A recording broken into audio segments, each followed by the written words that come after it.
Olá, pessoal, tudo bem? Aqui é o professor Luiz Vale. Hoje eu vou trazer as minhas apostas na disciplina de Direito Empresarial para o concurso da PGM de Aracaju. E eu quero te lembrar que em qualquer prova de Direito Empresarial para Advocacia Pública, você precisa ficar atento a três temas. Primeiro, falência, recuperação judicial e extrajudicial.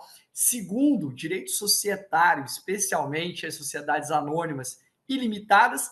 E terceiro, teoria geral do direito empresarial. Nós vamos começar com sociedades anônimas, né? Eu te lembro que as SAs são regidas pela Lei 6404 de 76. As sociedades anônimas são sociedades por ações, portanto, o seu capital é dividido em ações e as ações são valores mobiliários que conferem ao seu titular um direito de participação na sociedade. Eu te recordo também que os valores mobiliários estão listados lá no artigo 2º da Lei 6385 de 76. E em falando das ações, eu não poderia deixar de destacar que nas sociedades anônimas nós temos três tipos clássicos de ações, né? Primeiro, as ações ordinárias, nas quais o seu titular tem um direito de voto, um direito de participação efetiva naquela sociedade nas suas deliberações. Segundo, nós temos os acionistas preferencialistas, que não têm direito a voto ou o direito a voto é restrito, mas eles possuem outras vantagens, né, como, por exemplo, preferência na distribuição de dividendos, tal como está posto lá no artigo 17 da Lei de Sociedades Anônimas. E nós temos também aquelas chamadas ações de gozo ou fruição, que não nascem como ações de gozo ou fruição, elas são fruto da transformação de ações ordinárias ou preferenciais em ações de gozo ou fruição em decorrência do que a gente chama de amortização. O que é a amortização? É a antecipação para o acionista do valor que lhe caberia caso houvesse a liquidação daquela sociedade, nos casos nos quais nós temos aí sociedades superavitárias, tá? Mas eu tenho um detalhe que pode vir na tua prova, que eu quero sublinhar aqui, que foi fruto da alteração da Lei 14.195, que modificou alguns dos pontos da nossa Lei 6404, da Lei de Sociedades Anônimas. Portanto, eu vou compartilhar com vocês o artigo 15 da Lei 6404, você vê aí na tela, né? No caput, o artigo 15 destaca que as ações, conforme a natureza dos direitos ou vantagens, né, elas podem ser classificadas em ordinárias, preferenciais ou de fruição, né, também chamadas de ações de gozo. Mas o meu detalhe e o meu destaque está no parágrafo 1º do artigo 15. Isso porque antes da Lei 14.195 de 2021, as ações ordinárias de companhias abertas não podiam ser divididas em classes. Hoje, é possível que as ações ordinárias, tanto das companhias fechadas como das abertas, sejam divididas em classes, assim como também as ações preferenciais podem ser divididas em classes, né? E eu vou te lembrar, óbvio, que as companhias abertas são aquelas que negociam seus valores mobiliários na bolsa de valores ou no mercado balcão, e as companhias fechadas, por óbvio, não promovem essa negociação, né, nesses ambientes próprios, como é, né, a bolsa de valores ou o mercado balcão. Então, lembre-se, né, que hoje o artigo 15, parágrafo 1º, permite também que as ações ordinárias de companhias abertas sejam divididas em classes. Mas que classe é essa, Vale? Né? Na verdade, se eu diante de ações ordinárias de companhias abertas, elas serão divididas em classes de ações para prever o chamado voto plural. Isso mesmo, né? Eu vou até parar o meu compartilhamento aqui para olhar para vocês, para prever o chamado voto plural. E o que seria o voto plural? O voto plural, hoje, ele é admitido, tá, pessoal? Se cair em prova, perguntarem lá na sua prova objetiva, o voto plural é admitido nas sociedades anônimas e ele ocorre quando eu tenho um peso diferenciado, né, para um determinado voto. No caso, né, se eu tenho ações que estão naquela classe de voto plural, elas têm um peso diferenciado no processo de votação. Isso está regulado hoje lá no artigo 110A da Lei 6404. Então, nas sociedades anônimas de capital aberto, eu posso dividir as ações ordinárias em classes de ações para prever o chamado voto plural. Está aí para vocês o artigo 110A. Olha só o que diz a Lei 6404: é admitida a criação de uma ou mais classes de ações ordinárias com atribuição de voto plural, não superior a 10 votos por ação ordinária. Então, estabelece-se um peso distinto até 10, tá, pessoal? Até 10, não superior a 10. Então, significa que pode ir até 10. Então, nas ações, né, ordinárias de companhias abertas, eu posso ter a divisão em classes para prever o voto plural, que é este que está aí no artigo 110A, que é admitido, que é estabelecer um peso diferenciado até 10 votos por ação ordinária. Lembro para vocês que o próprio artigo 110A também prevê um lapso temporal inicial de vigência, de aplicabilidade das ações ordinárias, né, com o chamado voto plural, que é um prazo inicial de 7 anos, que pode ser renovado, né, por qualquer prazo. Mas tem-se um prazo inicial de 7 anos aí, a priori, que depois pode ser renovado por deliberação específica. Também gosto sempre de lembrar que as sociedades anônimas e as empresas públicas não podem, né, não estão submetidas a esse regime jurídico do voto plural, muito importante. Empresa pública e sociedade, né, de economia mista, melhor, né, que estão aí reguladas na Lei 13.303 de 2016, elas não se submetem, né, ao chamado voto plural. Então, empresa pública, sociedade de economia mista, está fora do regime jurídico do voto plural. Beleza, pessoal? E aí, recordo para vocês também, nessa linha do que venho tratando, que as eventuais ações ordinárias de companhias fechadas, né, elas podem ser divididas em classes de ações, em classes mais variadas do que as ordinárias de companhias abertas, que só podem ser divididas em classes para prever o chamado voto plural. Então, o artigo 16 destaca, olha, as ações ordinárias de companhia fechada poderão ser de diversas classes, né, prevendo, por exemplo, a conversibilidade em ações preferenciais, então posso ter essa classe, exigência de nacionalidade brasileira do acionista, ou direito de voto em separado para o preenchimento de determinados cargos de órgãos administrativos, atribuição de voto plural, está aí no inciso 4º também. Tá? Então, nas ordinárias de companhias fechadas, para além das classes de ações que prevêem o voto plural, eu também posso ter aí, como vocês viram, nos incisos 1º a 3º, outras classes de ações, prevendo conversibilidade em preferenciais, nacionalidade brasileira do acionista ou direito de voto em separado para preenchimento de determinados cargos em órgãos administrativos, como nós poderíamos ter aí o próprio conselho de administração. E aí vocês veem no artigo 16A que na companhia aberta é vedada, né, a manutenção de mais de uma classe de ações ordinárias, ressalvado se for para prever o chamado voto plural. Beleza, galera? Então, nós temos aí um tema muito importante, né, com referibilidade às sociedades anônimas, no que se remete diretamente ao que a gente chama, né, de classes de ações, especialmente nesse tema do voto plural, que é objeto, né, foi objeto de reformulação lá em 2021, ainda continua sendo cobrado, mas você não poderia de jeito nenhum, né, não pode de jeito nenhum esquecer desse ponto relacionado às sociedades anônimas. Então, destaque para o artigo 15. E no artigo 15, eu também quero lembrar um ponto muito importante, que é sempre recorrente em prova, você já deve estar careca de saber disso, né? Mas eu tenho que lembrar, é que eu não posso ter mais do que 50% de ações preferenciais. Né? O próprio artigo 15, parágrafo 2º, estabelece esse limite, porque, caso contrário, eu teria, né, o gerenciamento e a direção daquela sociedade por um grupo, por exemplo, muito reduzido de acionistas, que seriam os acionistas, né, ordinários, ali, se eu permitisse que eu tivesse, por exemplo, uma proporção de 80%, 90% de preferencialistas em relação às ações ordinárias. Então, no máximo, 50% de ações ordinárias, para não gerar, né, essa eventual concentração da gestão da sociedade, o direcionamento dos rumos societários num pequeno grupo. Por isso que a Lei 6404 estabeleceu essa previsão lá no artigo 15. tá, pessoal? Então, muito importante esse tema das ações. Eu quero lembrar para vocês, né, que nós temos no artigo 17 também as chamadas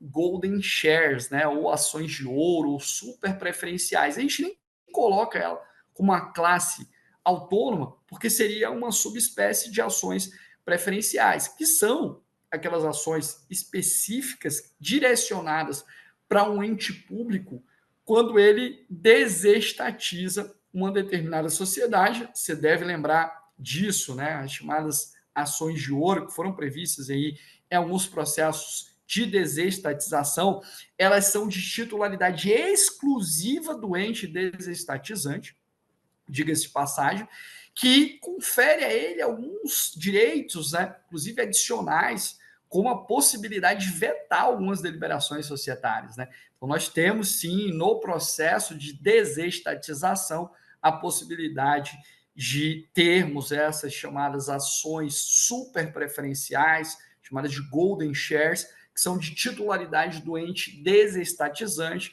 que lhes conferem, né, alguns direitos, como é o caso da própria possibilidade de vetar algumas deliberações societárias. Então, não esqueça disso, tema importante, sociedade anônima é sempre um tema muito importante, você precisa ficar ligado, a gente falou aqui de voto plural, das ações ordinárias preferenciais, ações de gozo ou fruição, né? Lembrando que o capital social de uma SA é dividido em ações, né? Você deve lembrar disso, e a responsabilidade do acionista é limitada ao preço de emissão das ações. Esse também é um ponto digno de nota para todos vocês. E não esqueçam, né, de revisar sempre a parte de sociedades anônimas. Eu, né, aqui me concentrei nesse ponto que eu acho que tem uma grande probabilidade de cair, que traz algumas inovações que alguns ainda não estão acostumados, especialmente no que pertine ao voto plural. Beleza, galera? Tranquilo? E já que eu falei de sociedades anônimas, eu tenho que falar de sociedades limitadas, né, que é o tipo societário mais pulsante na dinâmica empresarial brasileira. Né? Mais de 90% das sociedades que são, né, criadas no Brasil são sociedades limitadas. Nós temos o regramento das sociedades limitadas no nosso Código Civil. Primeiro ponto que eu quero lembrar para vocês é que nós podemos ter uma sociedade limitada unipessoal. Não é novidade para ninguém, está previsto lá no artigo 1052, né, do Código Civil. Mas o importante é que eu trouxe um acordo sensacional do Superior Tribunal de Justiça, acordo importante, né? Vamos aí de prova Sebrasp, que gosta dos aspectos jurisprudenciais.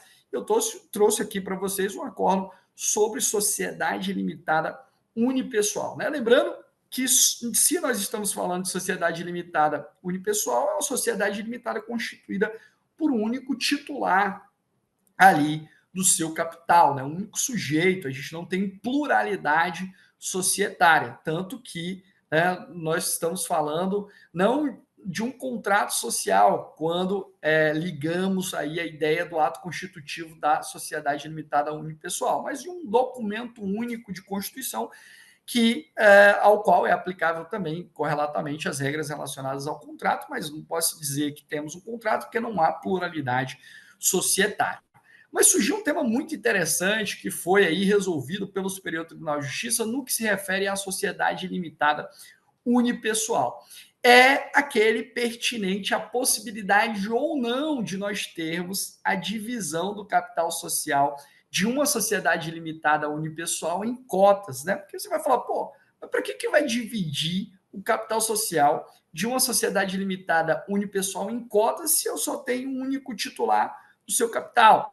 Né? Mas veja, a princípio nós não temos nenhuma vedação no próprio Código Civil e na prática, né, tradicionalmente pode-se ter essa divisão do capital social em cotas, ainda que eu não tenha, né, uma pluralidade de sócios. É lógico que torna-se aí uma premissa muitas vezes estéril, porque essa divisibilidade em cotas ela significa, né, nas sociedades que envolve mais de um sócio, essa divisão, essa representatividade da participação de cada um dos sócios naquela sociedade. Quando estou diante de uma sociedade limitada unipessoal, isso não faria tanto sentido, mas não há qualquer tipo de vedação, de tal sorte que não seria proibido eu dividir o capital social em cotas. Então, o STJ chegou a discutir essa matéria e concluiu pela possibilidade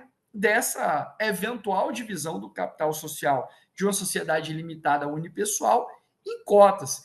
Isso teria um fator interessante, né? Porque, na verdade, no caso concreto, o STJ estava discutindo a possibilidade de penhorar cotas de uma sociedade limitada unipessoal. É possível, a gente sabe que a penhorabilidade de cotas é possível, isso está regulado, inclusive, no Código de Processo Civil, que estabelece um procedimento para a penhorabilidade de cotas, mas o que se discutia era o procedimento, né, nas circunstâncias associadas às eventuais sociedades limitadas unipessoais. Então, se eu estou diante de uma sociedade limitada unipessoal que está dividida em cotas, eu posso ter a penhorabilidade dessas cotas, né? Por óbvio, eu não vou poder ter aí o ingresso de nenhum sujeito, né, nessa sociedade, eu vou ter o procedimento aí de liquidação dessa cota, eventualmente.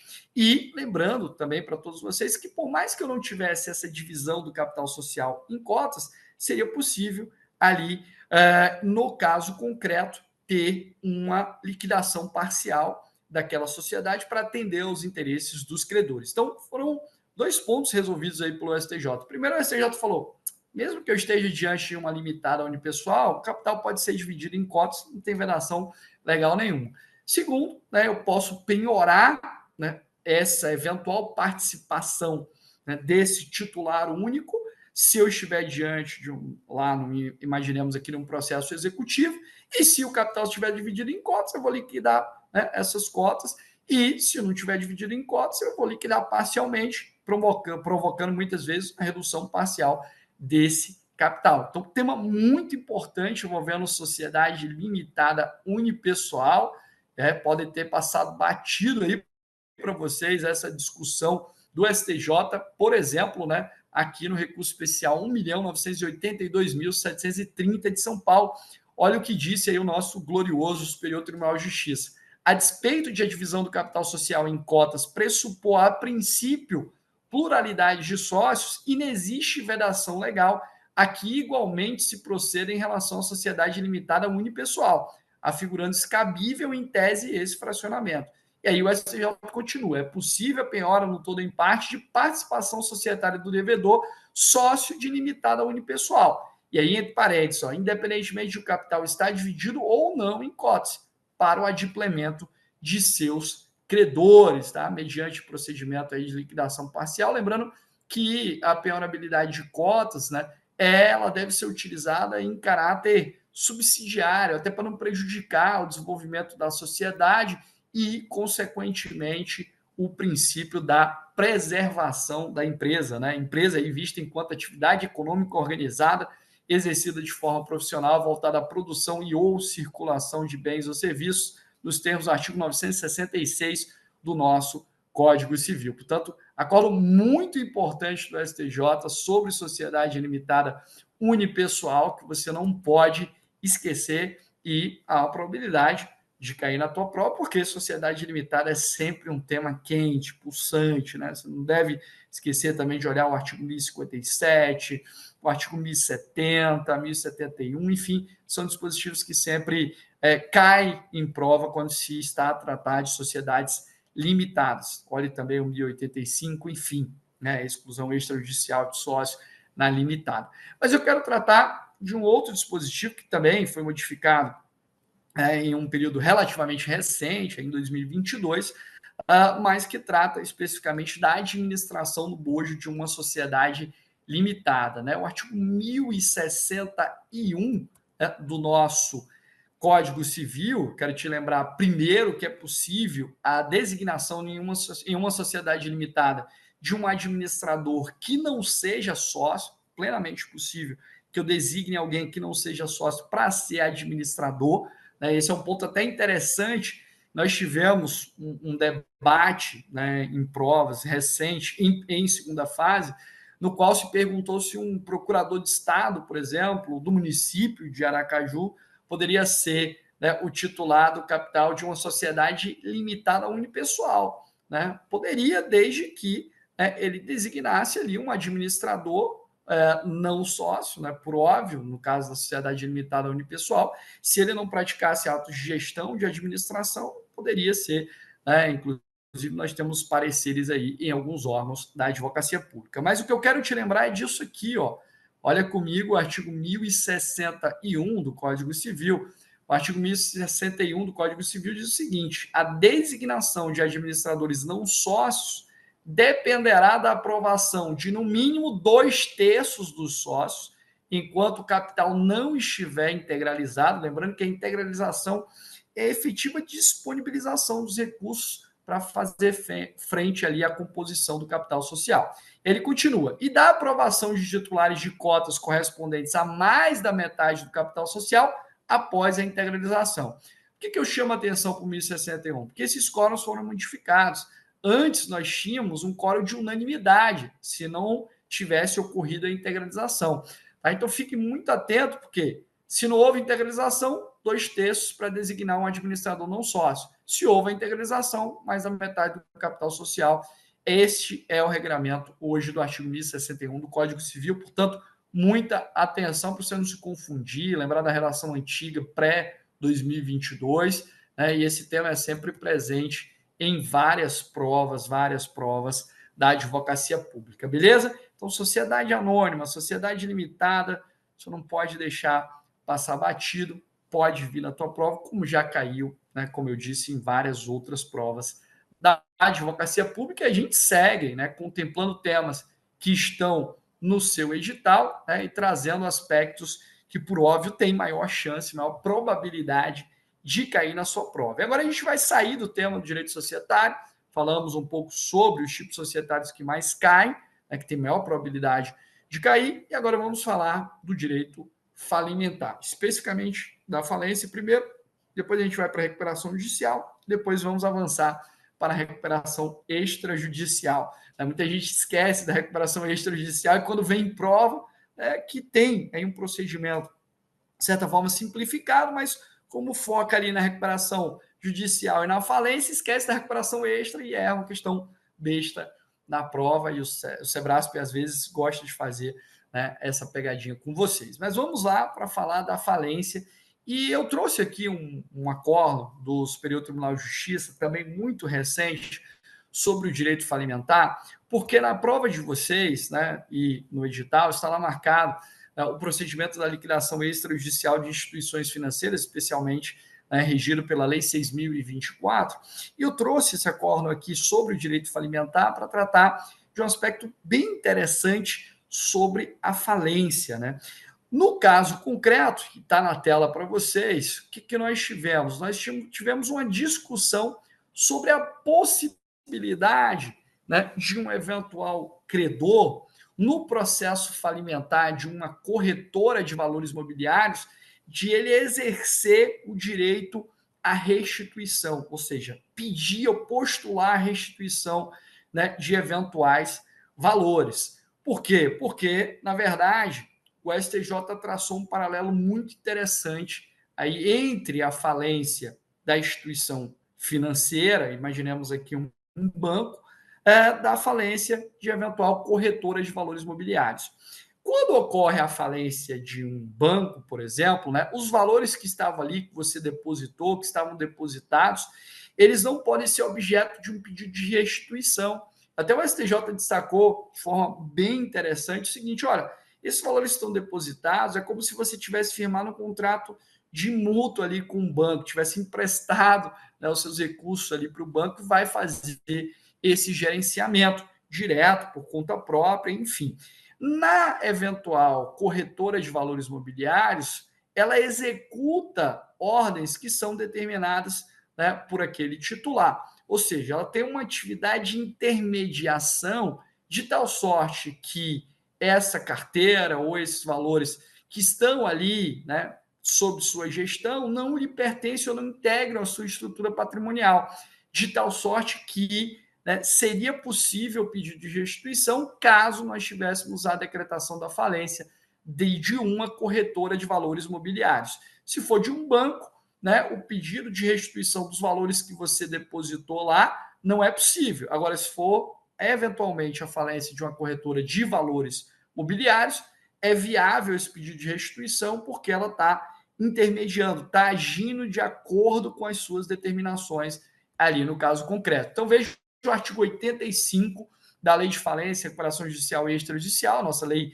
11.101/2005, né? O artigo 85 fala: o proprietário de bem arrecadado no processo de falência ou que se encontre em poder do devedor na data da decretação da falência poderá pedir a sua restituição. Opa, esses valores imobiliários aqui são meus.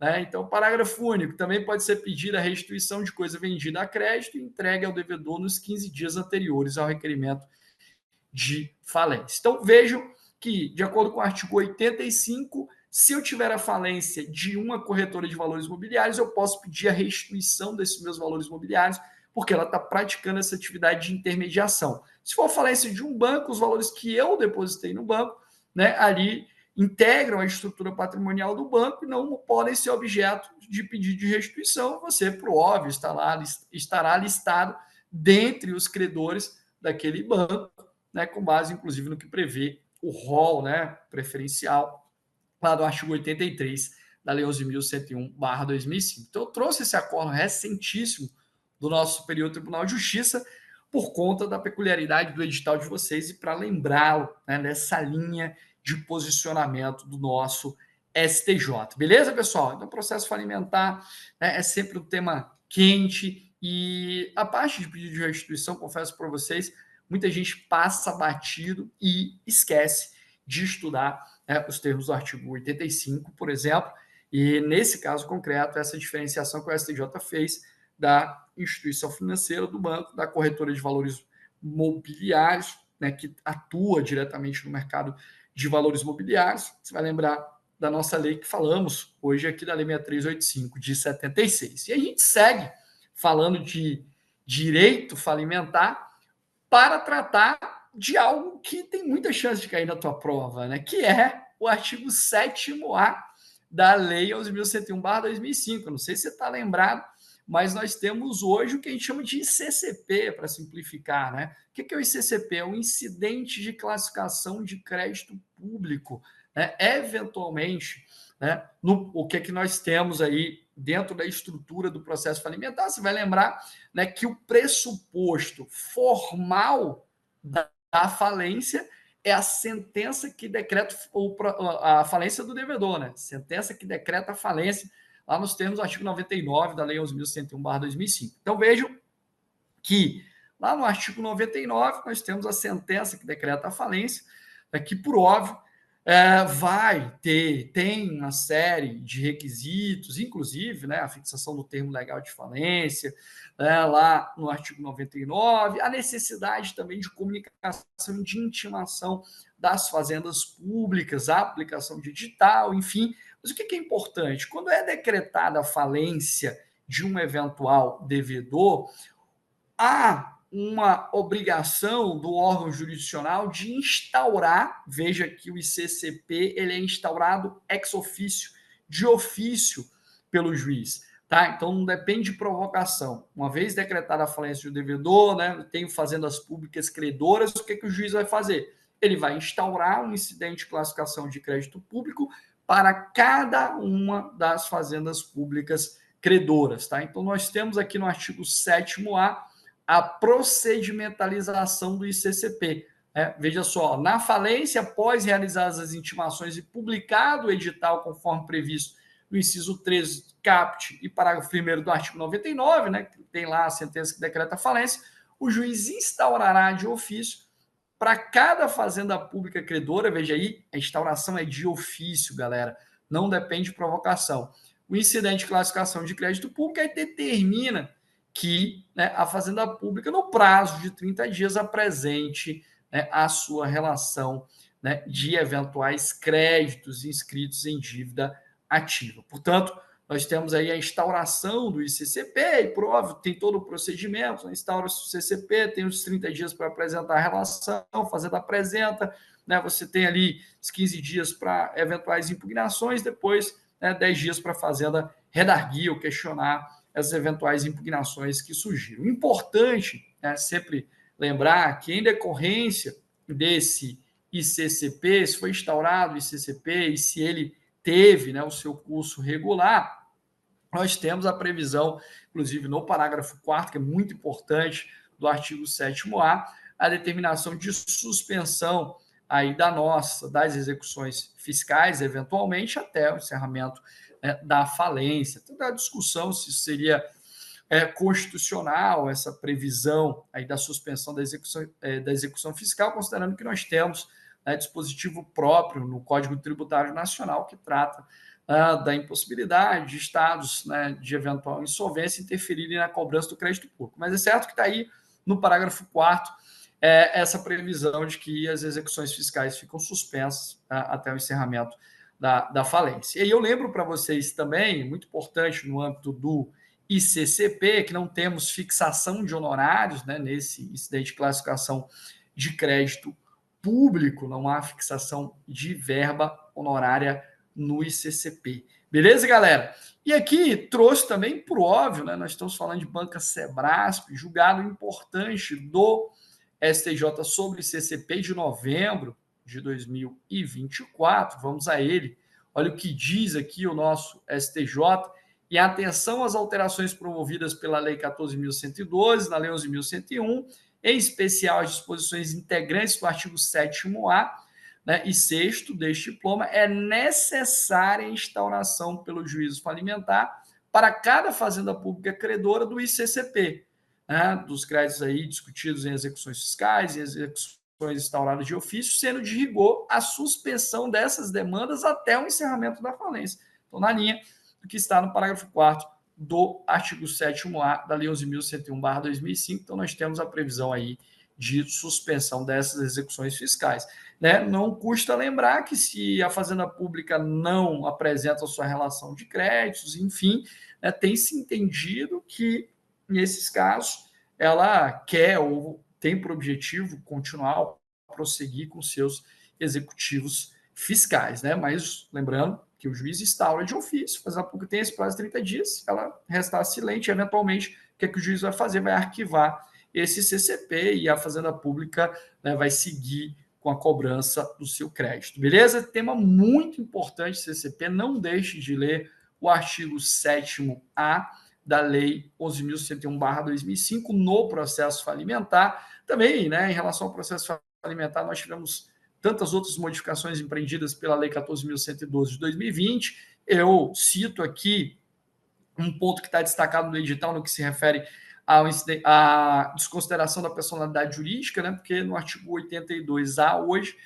no processo falimentar, há a previsão, né, do procedimento de desconsideração da personalidade jurídica, de instauração do próprio incidente de desconsideração. Lembrando que esse incidente de desconsideração da personalidade jurídica no processo falimentar, ele não enseja a suspensão do processo, diferentemente do que a gente vê lá no Código de Processo Civil, especialmente nos artigos 133 a 137 do CPC. Beleza, galera? Então, vários pontos relevantes em relação ao processo falimentar. Eu queria destacar esses para vocês, especialmente o artigo 7º-A, que tem muita cara de fazenda pública, né? Lá, fazenda pública atuando no processo falimentar. Então, não dá para deixar de forma alguma passar batido. Tá? E a gente lembra também, em relação, a gente vai avançar agora para a recuperação judicial, mas eu lembro também, já de cara aqui no processo falimentar, pedir para vocês olharem o artigo 73, a Lei 11.101/2005, que ele prevê lá a possibilidade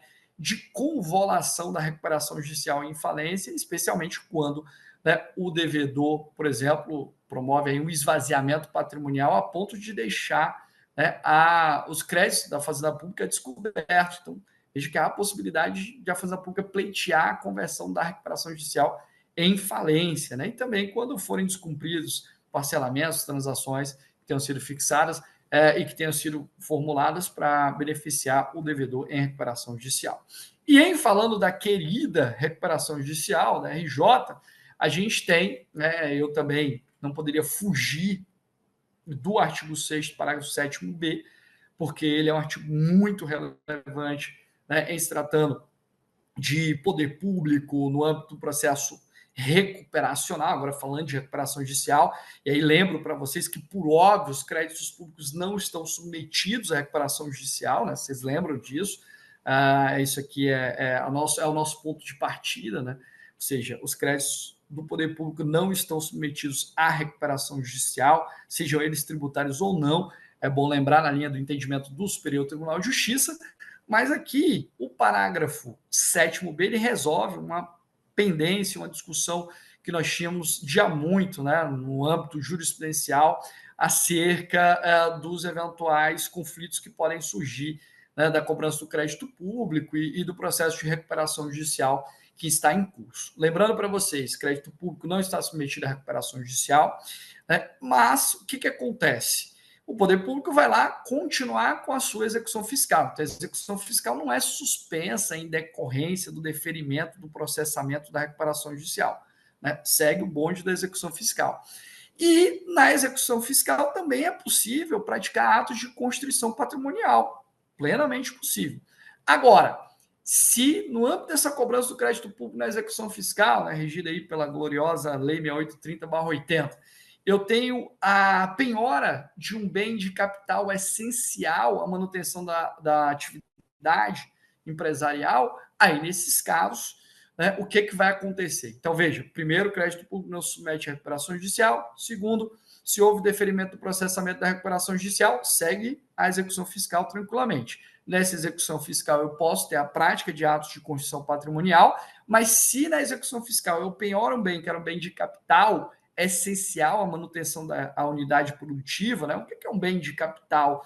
Né? É um bem ali corpóreo que está alocado na unidade empresarial, que é indispensável para que a atividade ocorra, né? Que seja de posse do empresário ou da sociedade empresária. Ok? E aí, se eu penhorei na execução fiscal um bem dessa natureza, por óbvio, o que vai acontecer, né?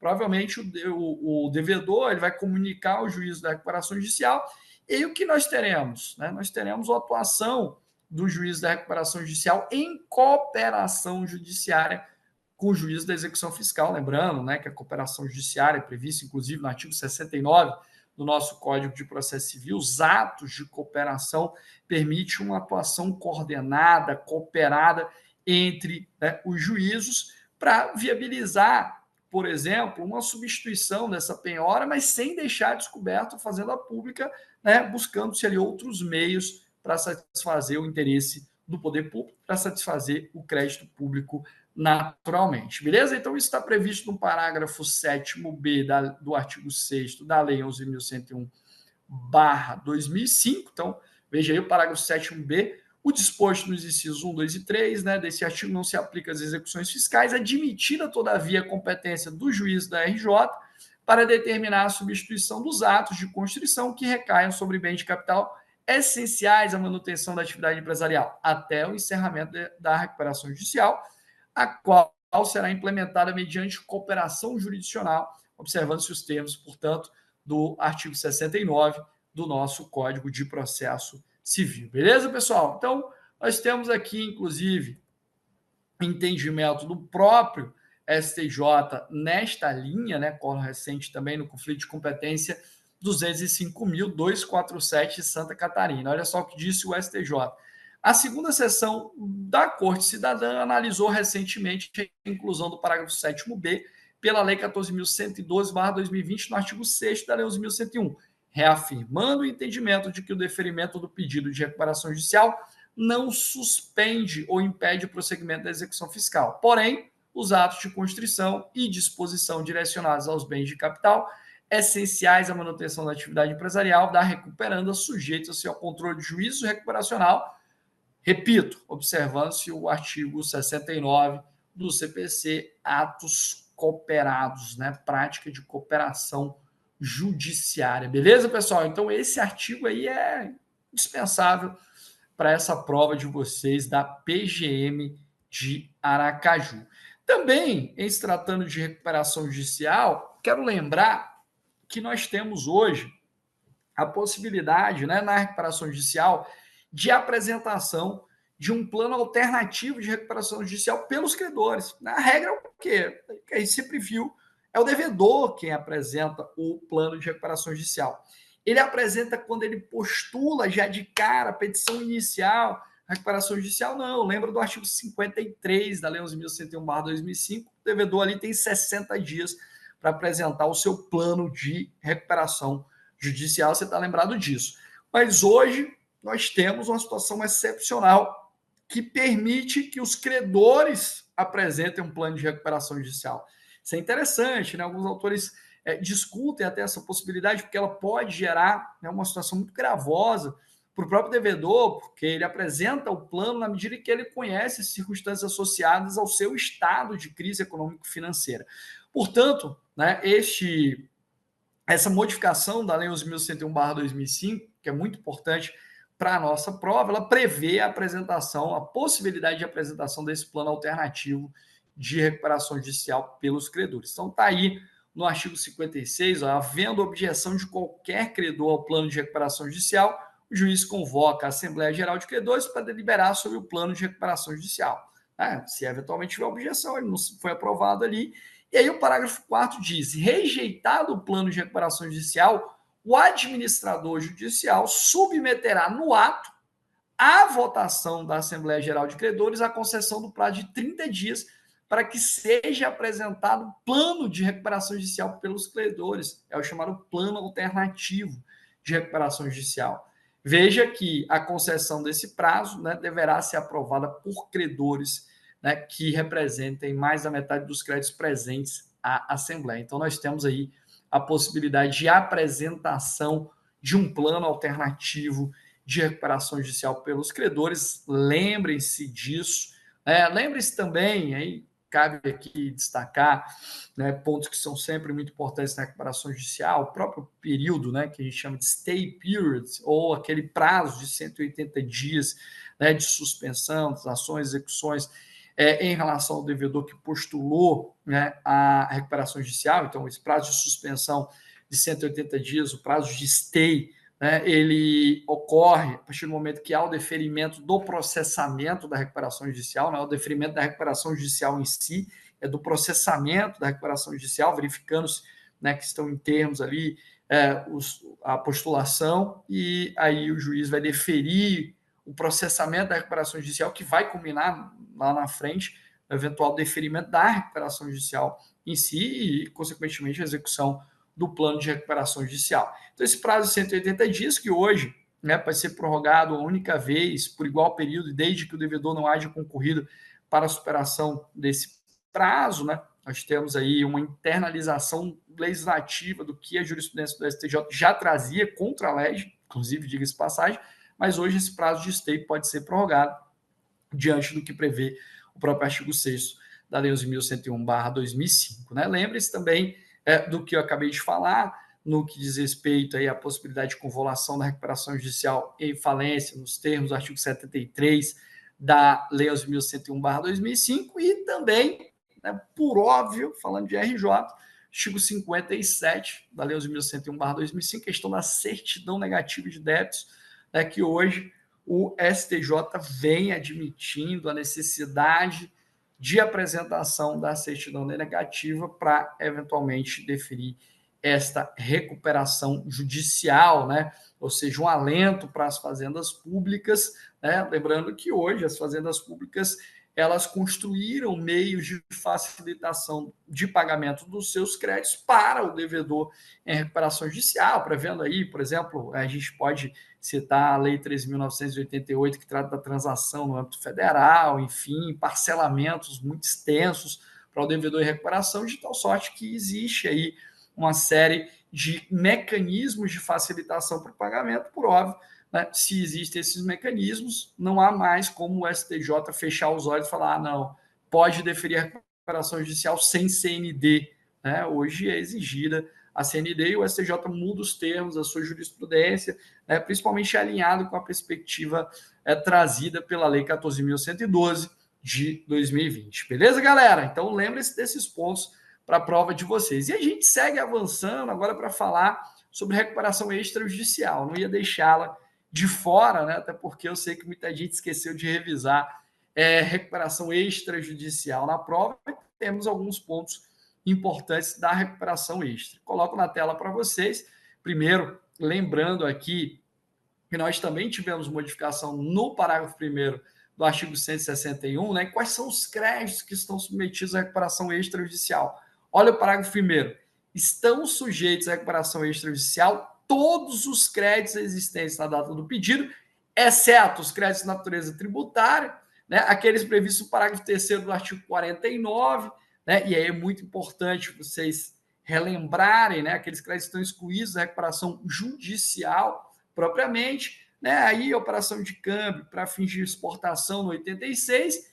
E o que é importante? Crédito trabalhista hoje pode submeter a recuperação extra, né? Desde que, né? Veja aí o que ele diz: sujeição dos créditos de natureza trabalhista e por acidente de trabalho, desde que exista negociação coletiva com o sindicato da respectiva categoria profissional. Então, lógico que os créditos tributários não estão submetidos, né, os do 49, parágrafo 3º, 86, inciso 2º, mas os trabalhistas que antes não se submetiam, agora se submetem, desde que tenha existido negociação coletiva com o respectivo sindicato. Então, ponto importante, pessoal, da recuperação extra que vocês não devem, hipótese alguma, esquecer. Né? E tem mais um aspecto que o examinador gosta de pegá-los na recuperação extrajudicial, que agora eu vou lembrar para você não ser um desses que cai na pegadinha. Né? A recuperação extrajudicial, né, eu posso ter ali, né, todos os credores concordando, e aí eu submeto isso à homologação judicial,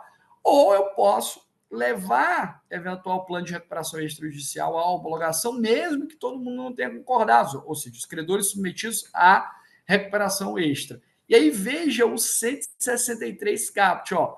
O devedor poderá também requerer a homologação de plano de recuperação extrajudicial que obriga todos os credores por ele abrangidos, desde que assinado por credores que representem mais da metade dos créditos de cada espécie abrangidos pelo plano de recuperação extrajudicial. Mais da metade.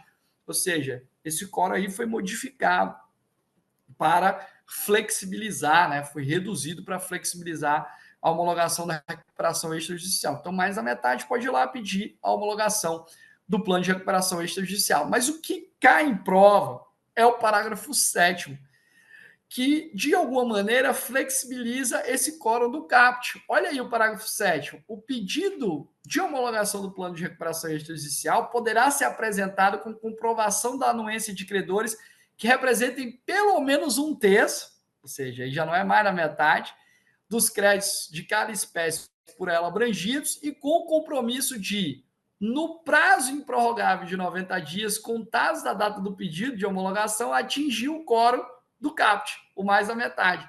Então, eu posso fazer com um terço, e aí eu tenho 90 dias ali para tentar buscar atingir o quórum do CAPT, né, para ter essa adesão ao plano de recuperação extrajudicial.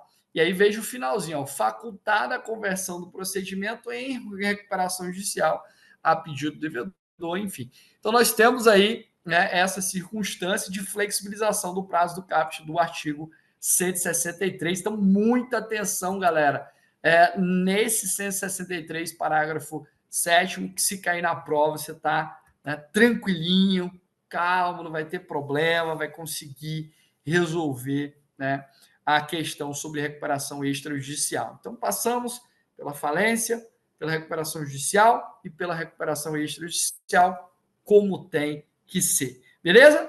E agora, você deu uma olhadinha no seu edital também, tem lá, né, destacado, desconsideração da personalidade jurídica. Esse é um tema muito forte em qualquer prova.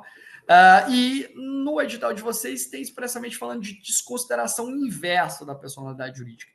E, na verdade, né, para facilitar e conhecendo bem a banca Sebrasp, eu trouxe para vocês os 4 tipos de desconsideração que são considerados tanto na doutrina quanto na jurisprudência, para a gente analisar aqui com muito cuidado, com muito vagar. Né? Vocês vão lembrar que a desconsideração, e talvez eu nem precise lembrar disso para todos vocês, né? A desconsideração não pode ser confundida com a despersonalização, que levaria à extinção da sociedade. Na desconsideração, eu tenho um afastamento episódico da estrutura da pessoa jurídica, episódico e pontual, que, por óbvio, não leva à extinção da pessoa jurídica. E na desconsideração da personalidade jurídica, eu tenho 4 tipos clássicos. Primeiro, a desconsideração direta. Quando é a desconsideração direta, vocês conhecem muito bem, eu vou afastar ali a personalidade da sociedade para atingir um eventual sócio ou administrador. Na desconsideração inversa, eu afasto ali o sócio ou administrador para atingir a sociedade. Aqueles casos clássicos de ocultação patrimonial, enfim, vocês conhecem muito bem. Então, na inversa é o contrário. Se na direta eu afasto a sociedade para atingir o sócio administrador, ali, na desconsideração inversa, você tem uma situação que pode, eventualmente, atingir a sociedade diante de casos de ocultação patrimonial, e que podem levar a essa desconsideração inversa. Tá, pessoal? Na desconsideração indireta, nós temos aquela circunstância associada a grupo econômico que estão sob direção comum, enfim, imbricados, várias estruturas empresariais, e aí eu posso afastar a personalidade de uma pessoa jurídica do grupo econômico para atingir outra, é o que a gente chama de desconsideração indireta. Cuidado para não confundir a indireta com a inversa, tá?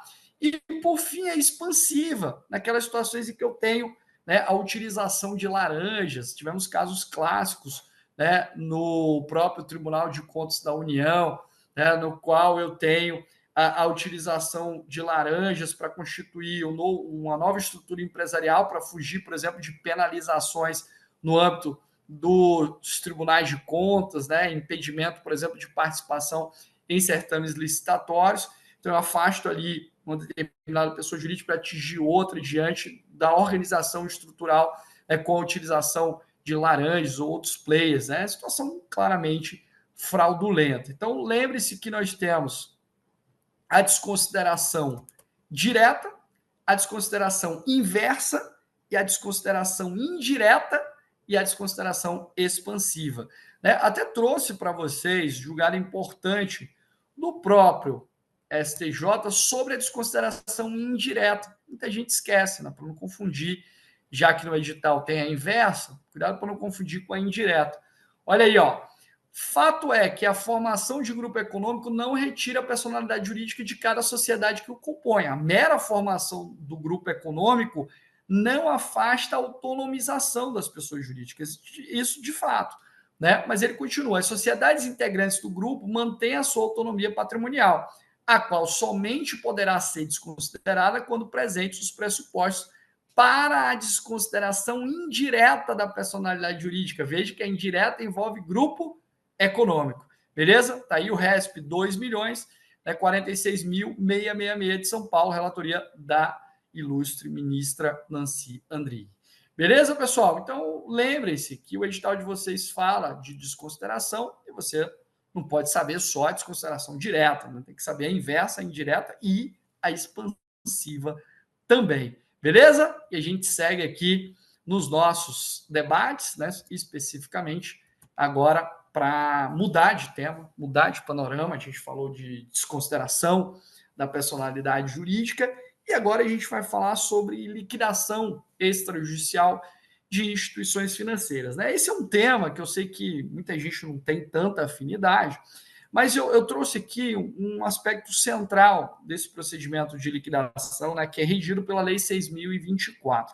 E aqui é muito importante para que vocês não possam cometer um erro muito comum, quando se pergunta, por exemplo, se um determinado banco, um banco pode ser submetido a um processo falimentar, um banco pode falir, eventualmente pode chegar a falir, mas ele passa por procedimentos prévios, e aí você tem a Lei 6.024, intervenção, você tem a possibilidade de liquidação extrajudicial da instituição financeira, liquidação esta que eventualmente pode ser encerrada em decorrência da decretação da falência. Então, não é o momento primeiro, ou seja, se eu estou diante de uma instituição financeira, um estado de crise econômico-financeira, ou o preenchimento de determinados requisitos ali que caracterizam a insolvência, não vai levar de cara a falência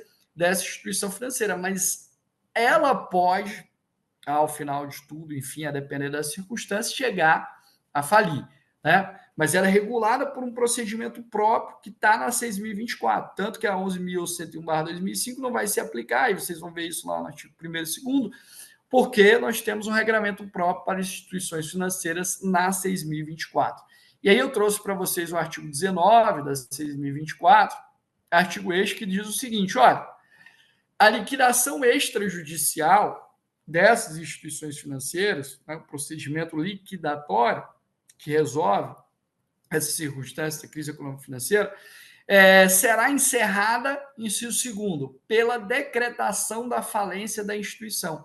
Então, lembre-se, em momento último, eventualmente essa instituição financeira pode chegar, sim, a falir. Então, eu posso encerrar a liquidação extrajudicial quando? Quando eu decreto a falência da instituição. Isso vai se dar em casos excepcionais, quando o procedimento de liquidação não é suficiente, aí eu posso chegar a essa decretação da falência. Então, não esqueçam disso, é um ponto muito importante, a possibilidade eventual, episódica, né, de termos a falência de uma instituição financeira. Mas a Lei 6.024 é uma lei importante, né, uma lei que pode vir na tua prova.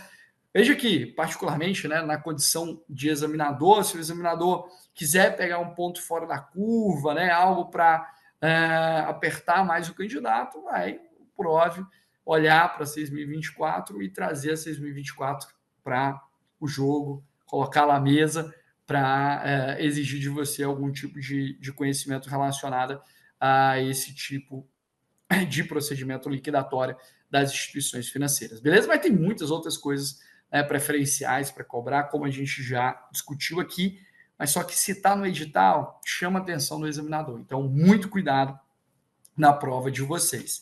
E a gente vai para um outro ponto ligado à teoria geral do direito empresarial, né, que está aí, trouxe um acordo emblemático do próprio Superior Tribunal de Justiça, né? Eu vou colocar na tela para vocês, por óbvio. A gente está falando aqui da teoria geral do direito empresarial, especificamente da distinção entre sociedade simples e sociedade empresária. Né? Lembrar o básico para vocês, né? No sentido de que uma sociedade empresária é aquela que exerce um objeto empresarial, ou seja, é aquele típico do 966, né? Ou seja, atividade econômica organizada, exercida de forma profissional, voltada à produção e ou circulação de bens ou serviços. Então, nós temos aí uma sociedade empresária que tem objeto empresarial. A sociedade simples é aquela que não é empresária. Né? Quem são o próprio, se você olhar o artigo 982 do Código Civil, né, as sociedades por ações são consideradas empresárias independentemente do seu objeto. Então, se eu estiver diante de uma sociedade anônima, que a gente falou aqui hoje, ela será sempre empresária. Né? As cooperativas são sempre sociedades simples, ou seja, não empresárias, independentemente do seu objeto. Então, as sociedades por ações são sempre empresárias e as cooperativas são consideradas sociedades simples. E aí, são sociedades que não exercem objeto empresarial. Né? E aí nós temos aqui, vejam, nesse ponto especificamente, que eu tenho que considerar alguns elementos, né, como o próprio Código Civil já destaca, para verificar a empresarialidade, que seria, né, o profissionalismo e organização dos fatores de produção. São elementos cruciais para essa verificação do elemento de empresa, né, do elemento de empresa. Então, o elemento de empresa se consubstancia nesses casos, né, que a gente verifica que tem um profissionalismo e organização dos fatores de produção, que eventualmente pode gerar, né, como regra, atividades, né, que são exercidas ali de cunho literário, artístico, científico, não são consideradas empresariais, a não ser que haja configuração do elemento típico de empresa que está aí destacado no recurso especial 1.892.139 de São Paulo, né, relatoria do ministro Ricardo Vilas Boas Coelho, de 8 de outubro de 2024. E nesse ponto, né, falando da teoria geral do direito empresarial, cuidado para não escorregar em conceitos básicos, né? Principalmente quando a gente fala de empresa, empresa é atividade, né? Empresa é atividade. A sociedade empresária é a pessoa jurídica, né, que vai exercer ali um objeto empresarial. O sócio é um integrante de uma sociedade, tá? Quem é o empresário individual? É a pessoa física que exerce atividade empresarial. Lembra disso? A atividade empresarial pode ser exercida por um empresário individual ou, eventualmente, por uma sociedade empresária. Não esqueçam desses pontos, né, para eventualmente não se confundirem na hora da prova. E o ponto inicial lá do seu edital vai cobrar esses conceitos básicos, elementares, enfim, que você não pode, em hipótese alguma, esquecer. Galera, muito obrigado pela atenção de vocês. Eu desejo uma excelente prova. Torço para que sejamos colegas da advocacia pública. Fico muito feliz sempre que encontro os nossos alunos e tenho certeza, né, que essa será mais uma prova na qual você obterá sucesso, né, e persiga a carreira da advocacia pública, que é uma carreira muito salutar, com grandes desafios e que está pronta para abraçá-los. Ok? Espero ter contribuído com a jornada de vocês nessa reta final para o concurso da PGM de Aracaju. Um grande abraço, estamos juntos, como eu sempre digo, não uma boa prova, mas uma boa aprovação, que eu sei que você está preparado ou preparada para enfrentar esse desafio. Grande abraço e até mais. Tchau, tchau.